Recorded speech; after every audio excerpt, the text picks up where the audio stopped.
Om Purnamadaha Purnamidam Purnat Purnamudachyate Purnasya Purnamadaya Purnamevavashishyate Om Shanti Shanti Shanti Om Brahmanandam Param Sukhadam Kevalam Jnana Murtim Dvandvatītam Gagana Sadrisham Tattvamasya Laksham Ekam Nityam Vimalamachalam Sarvadhi Sakshi Bhutam Bhavatītam Triguna-rahitam Sadgurum Tam Namami Om. Adorations to Sadguru, who is Brahman, the giver of supreme bliss, embodiment of pure consciousness, one without a second, vast as the ether, infinite, eternal, beyond the three gunas and their modifications, the supreme preceptor. Yoga Vasistha, Nirvana Prakarana Purvārdha, and sections that we are dealing with are 73 and 74. It begins with the story of King Bhagiratha, who brought down Ganges. That's allegorical storyline. But Yoga Vasistha presents another picture, another aspect of Bhagiratha. How did he attain enlightenment? Led by the guidance of Guru. And after enlightenment, he had the project of bringing the Ganges by worshipping Shiva from his matted locks. Word Bhagiratha is very important word in Vedic history. The subtle meaning behind it. Your personality is a ratha, chariot. If the chariot leads to God, it becomes a Bhagiratha. Bhagi is Bhagavan. Ratha, to allow your chariot to flow, march towards Bhagavan. And when we say Bhaga, 6 attributes known as Bhaga, whoever possesses them is Bhagavan. And what are those attributes? Aishwarya, infinite glory. Dharma, infinite righteousness. Yasha, boundless fame. Shri, possessor of all wealth, especially divine wealth, infinite measure. Jnana, absolute wisdom. Vairagya, absolute dispassion. These great attributes, they are to be the source of inspiration for an aspirant, because you are growing in the image of God. So all these 6 attributes will begin to manifest and flow through your personality in different degrees. You are practicing the smallest measure of dharma, you are following the path of God. So, with that, Sri Rama asked, O sage, please relate to me the manner in which King Bhagiratha attained enlightenment and was able to bring down the Ganges from the heavens, which was a most difficult task. Bhagiratha, another point in Hindu literature, whenever a great hero is described and his effort, the example is given of Bhagiratha Prayatna. The parallel in Western language is Herculean effort. And attaining self-realization is Herculean effort. It is the most dynamic effort, because not only you become enlightened, but you bring Jnana Ganga, the sacred stream of wisdom, to enable others to attain salvation or liberation. So now the story and insight into how Bhagirath attained enlightenment, presented by sage Vasistha. O Rama, once there lived a very religious king known as Bhagiratha. He was endowed with generosity, heroism, selflessness, and all great qualities that adorn a virtuous ruler. All this is allegorical. So if you want to follow the example of Bhagiratha, you don't have to be a political ruler. You are developing divine qualities and discovering the freedom of your will.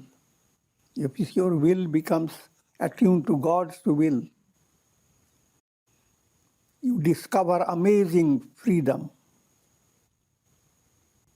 So in order to be qualified for pursuing the path of liberation, these great qualities have been mentioned. Generosity, that always relates to three Dha. Dhamma, control of mind and senses. Dana, charity. Daya, compassion.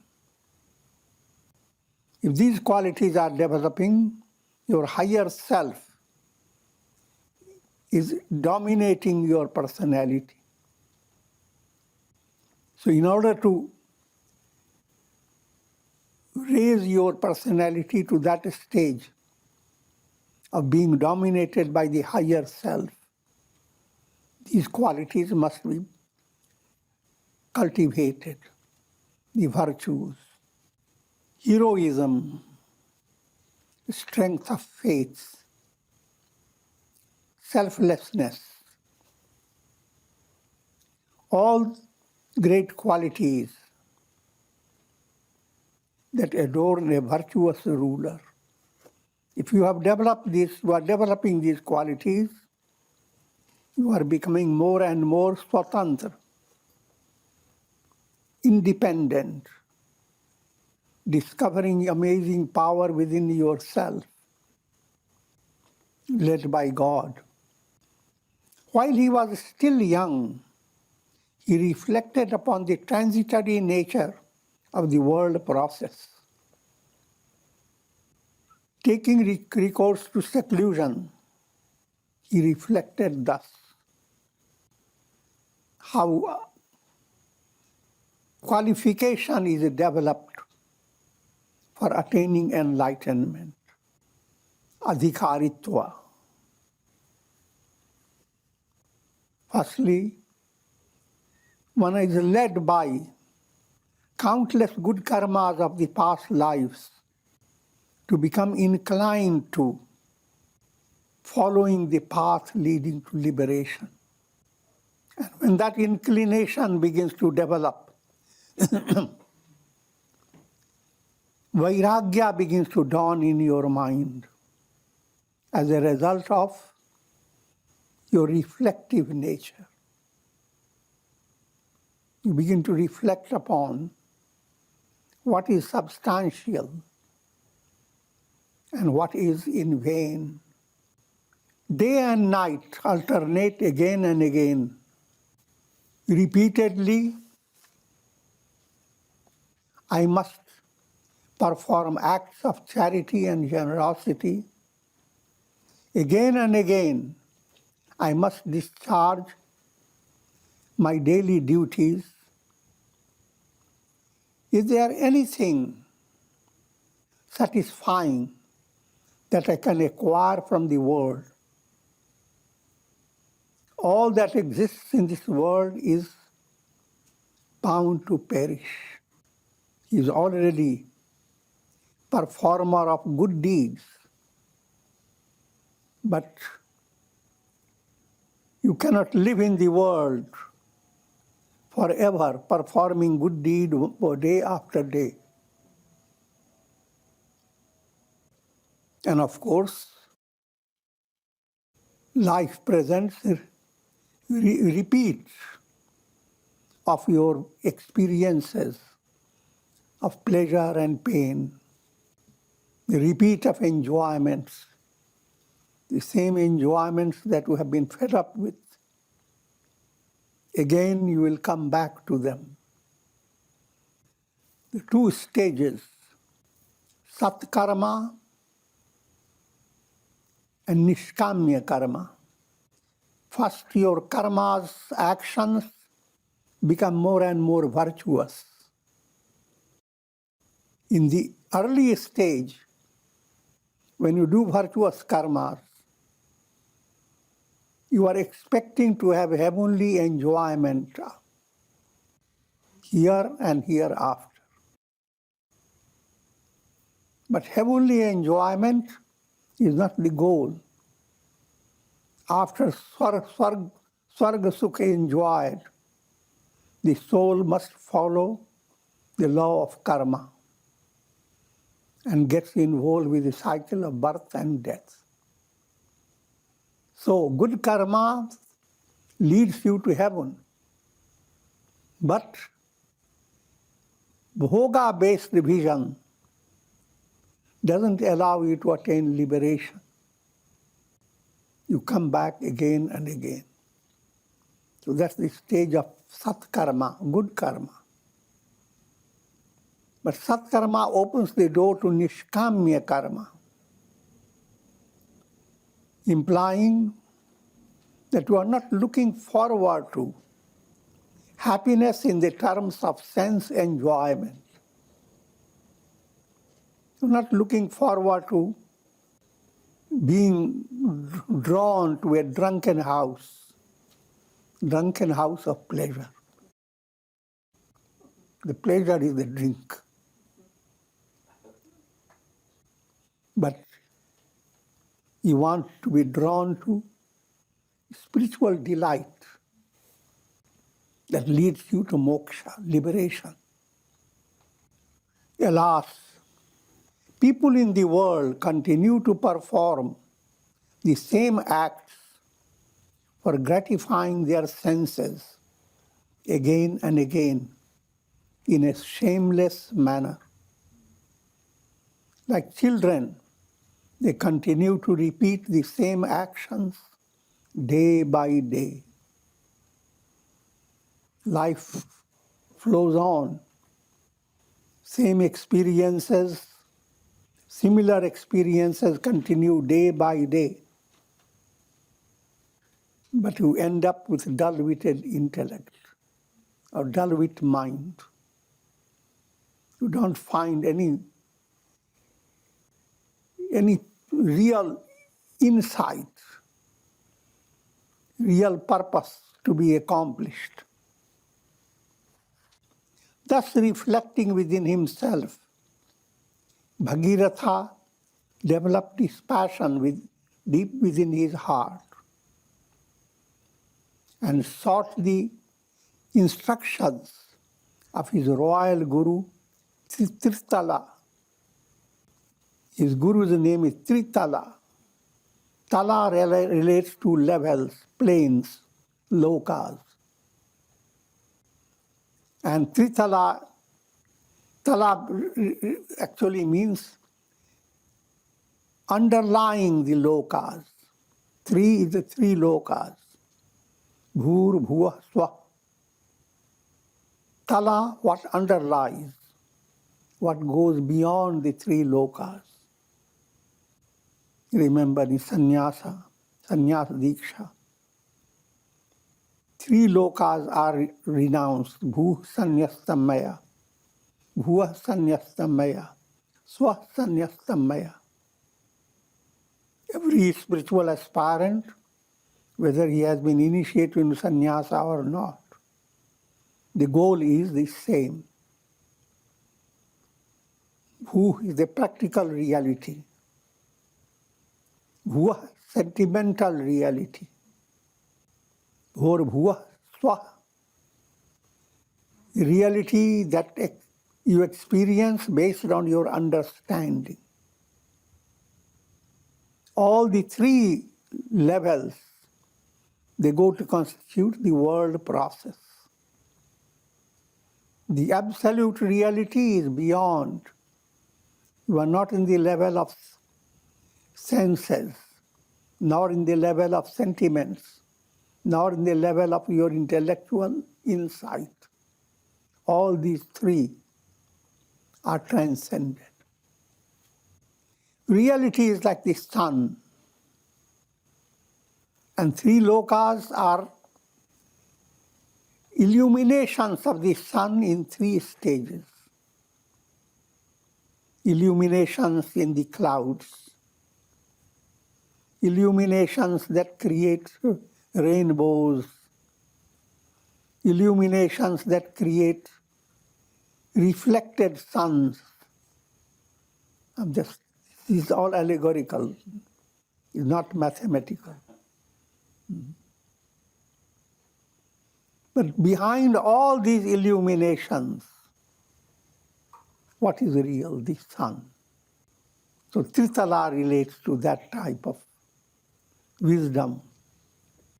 Sage Tritala instructed him thus, O sinless king, by the practice of listening, reflection, and meditation on the Absolute, the mind turns its flow towards Brahman, Shavana, Manana, and Nididhyasana. Again and again on the path of Jnana, path of Vedanta, you are reminded of these practices. Shavana removes doubts. If your mind deals with doubts, that means you need to listen more to scriptures, more and more and more. Listening corrects your personal view. Generally, when you listen to anybody, you have already made up your view. So you are not really listening. But effective listening is move away from your view. Be open-hearted when you are listening to a talk and try to evaluate it with open-hearted mind, open mind. Listening removes doubt. Mind that is trying to get into two boats, allegorical way of saying, doesn't know which boat. Both boats are there to take you from across. But one time you want to be in this boat, another time you want to be on that boat. That scatters the mental strength. And practice of Shavana goes on removing that doubting state of mind. Manana removes asambhavana. You have already made up your mind. that it is impossible for you to attain liberation because you know all your karmas. Not really, literally, but you develop that type of concept. But as a result of manana, listening is just like eating. In the case of a cow, eats first, puts it a lot into his throat area, and then sits relaxed and go on chewing the cud. So Shavana allows you to gulp down a lot of teachings. Manana, you start chewing the cud, reflecting upon it, digesting it. Sanshaya bhavana, viparita bhavana, sanshaya bhavana, asambhavana, and viparita bhavana. The third great obstacle is perverted vision. What is most glaring fact that your mind turns away from it and goes after illusions. The illustration is you're looking at your face in a mirror. Someone comes and says, "What are you doing?" You say, "I'm seeing my face." But it is a complete lie. You are looking at the mirror first. Then you are looking into the face. But what you are seeing first, you ignore it. What you are experiencing first is your awareness. Awareness, Chaitanya, consciousness. If you are not conscious, nothing can be possible. In that consciousness, there develops illusions. Consciousness is a rope, and all world experiences like snake type of modification of that rope. And nididhyasan is very advanced stage of meditation. Vedantic meditation is in intense state of vichar. So when these impediments are removed, when the flow of mind towards Brahman is promoted, all miseries terminate, all sorrows cease. The self is to be known. This is the goal of human existence. That self is the eternal reality, beyond rising and setting. This is the goal of life. A revelation, prajnanam Brahma. Pure consciousness is Brahman, and that's your essential nature. All your experiences are reflections in a lake, and that lake is pure consciousness. All these are being said quickly, but the realization requires Herculean effort. Bhagirath asked, "O sage, how am I to hold this knowledge of the self like a berry in my hand?" The Sanskrit word is hasta malakvat.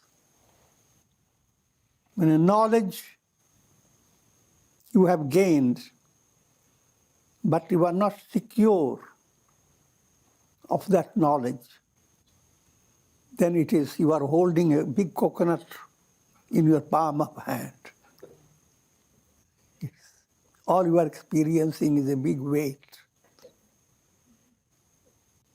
But when your knowledge has delighted your heart and becomes a source of constant inspiration, Vasistha Malakvat, you have found a very delicious berry in your hand.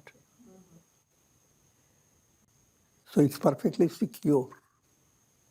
Your hand is also feels delightful. How can I attain freedom from the distractions of the mind in order to abide in the self that is immutable, pure, and devoid of gunas, modes of nature? Sage Tritala answered,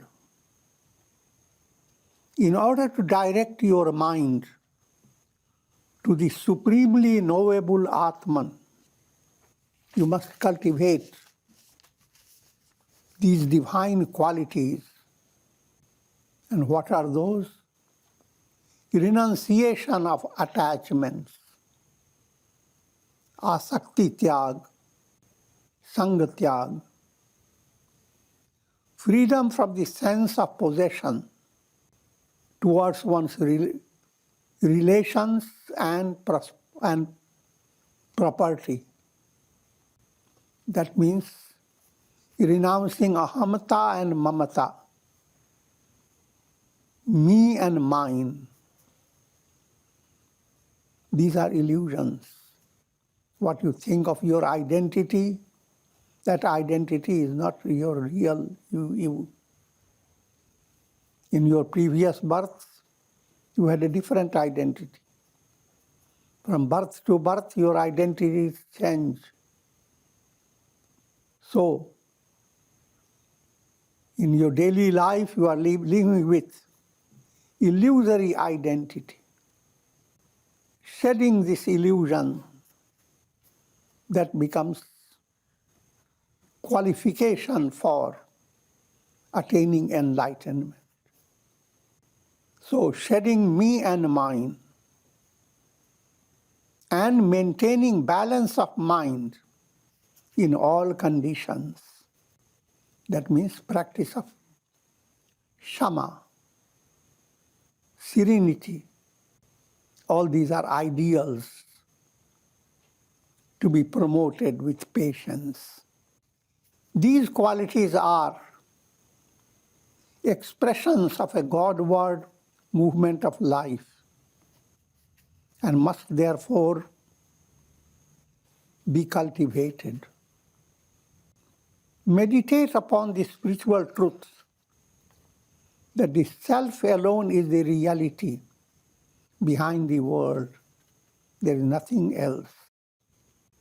Try to reflect upon the nature of your waking state. Your waking state is like a long dream. There are so many details in your waking state. But it is very similar to dream because you are groping in darkness. You don't know yourself. You don't know what you are really expecting to get. And the world that you are viewing as real, that's based upon your limited senses, it is not real. If your eyesight had a different degree, highly qualified, you will be seeing like some of the animals see from a long distance, miles away. I'm just giving a simple understanding that neither you have complete sight, not complete hearing, not complete smelling, but a little pinch of these. So the world that you are experiencing is a complete illusion. the world experience is called long dream. And yes, a simple parallel is experienced in your dream. Maintain Brahmakara Vritti without any obstruction. This is the ideal. Ideal is to be fully aware of who am I. The mind flowing towards that full awareness moves away from Vishayakara Vritti. Mind remains limited when thinking of objects. When limitations move away, your mind begins to subside. And that movement is Brahmakara Vritti. Brahmakara Vritti is like awakening. You are thinking of things in your dream. That's similar to Vishayakara Vritti. Now suddenly an insight develops to wake up. So that movement of your mind is like Brahmakara Vritti. With the dream illustration, it's easier to understand. Abide in solitary places for profound meditation. Solitary place should not be taken literally. It means type of place that is conducive to promoting your spiritual aspiration, like an ashram, where you are led to practice simple living, high thinking, and where you are able to cultivate divine virtues. Here again, from a broad point of view, if you are internally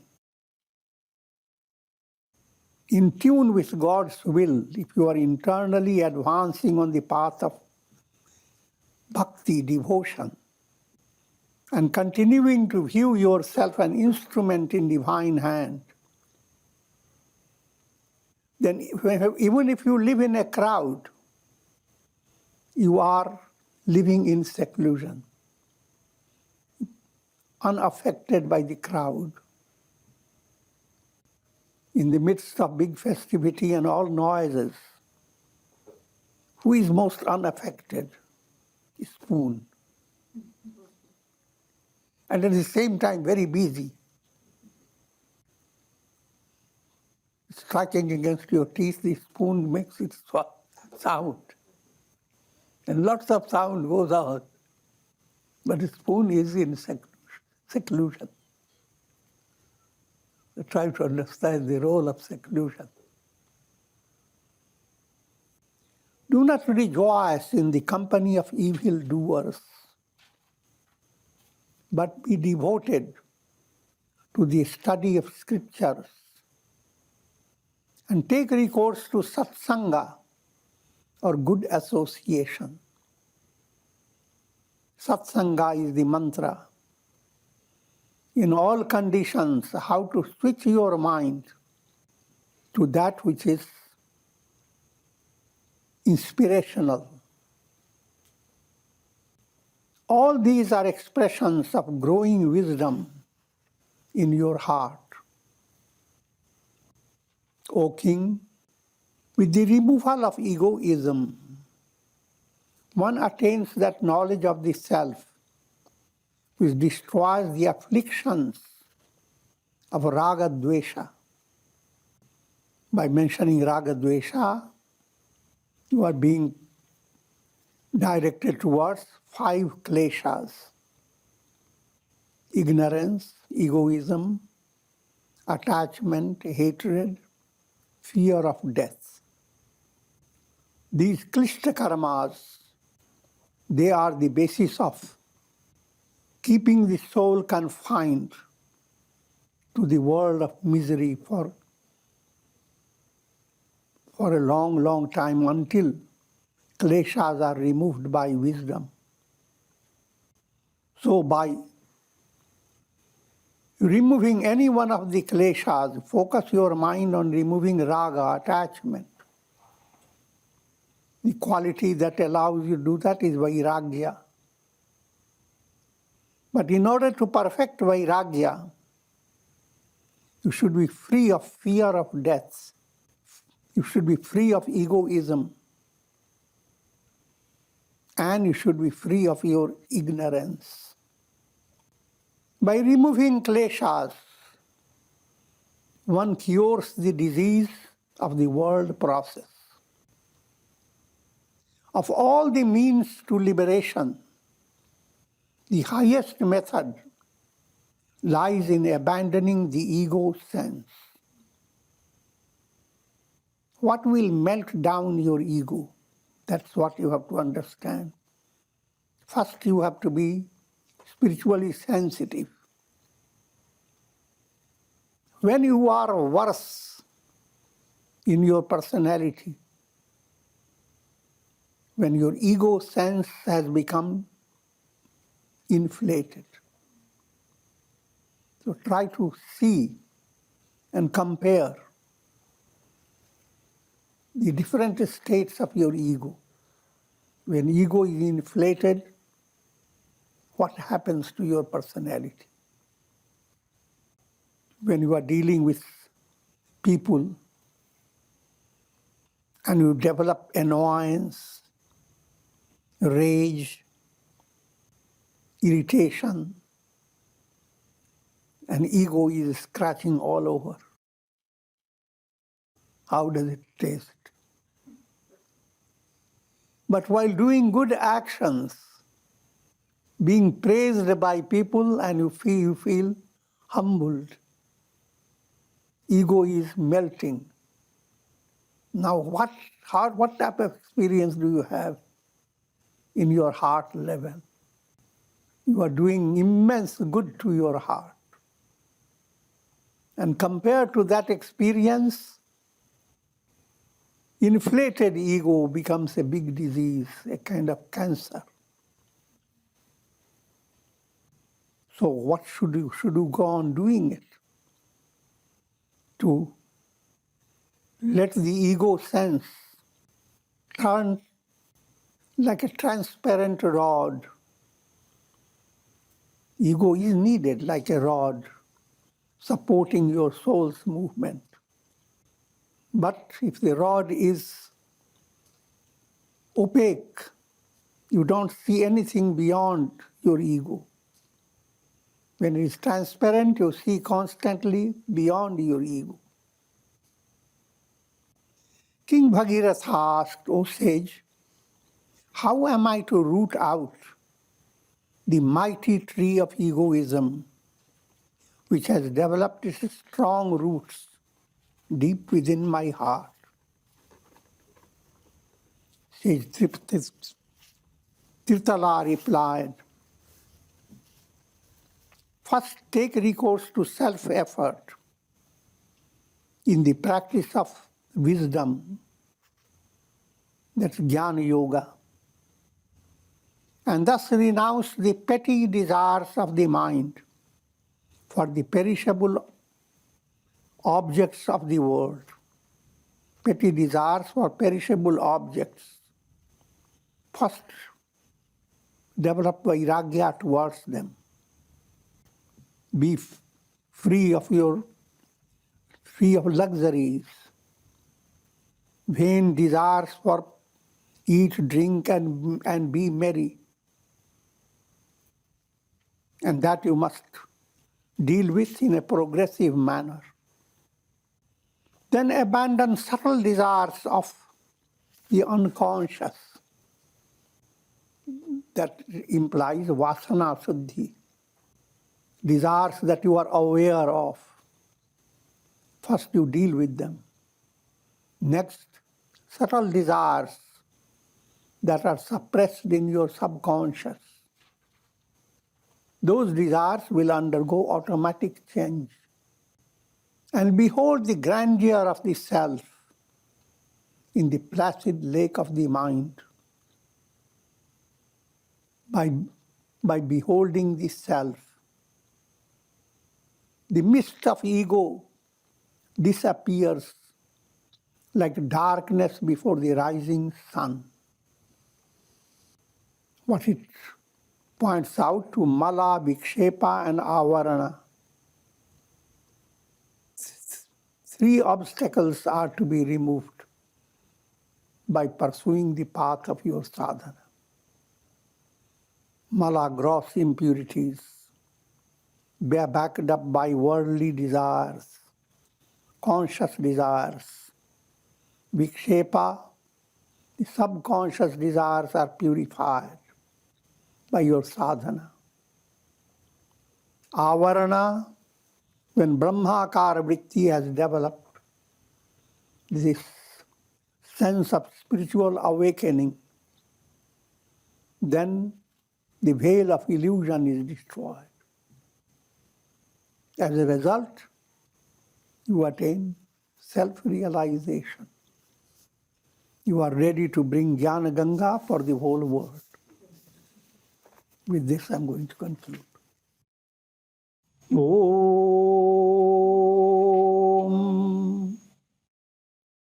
Om. Ram, Ram, Ram, Ram, Ram, Ram. Om Namah Shivaya. Om Namah Shivaya. Om Namah Shivaya. Om. Prayer for shower of Karunamaya Rasa grace of God over all of you with the blessings of Shakti, Bhakti and Mukti. Om Trayambakam Yajamaye Sugandhim Pushti Vardhanam Urvarukuva Bandhanan Mrityor Mukshyamamritat. Om Sarve Bhavantu Sukhina Sarve Santu Niramaya Sarve Bhadrani Pashyantu Ma Kaschid Dukha Bhag Bhavet. Om Shanti Shanti Shanti.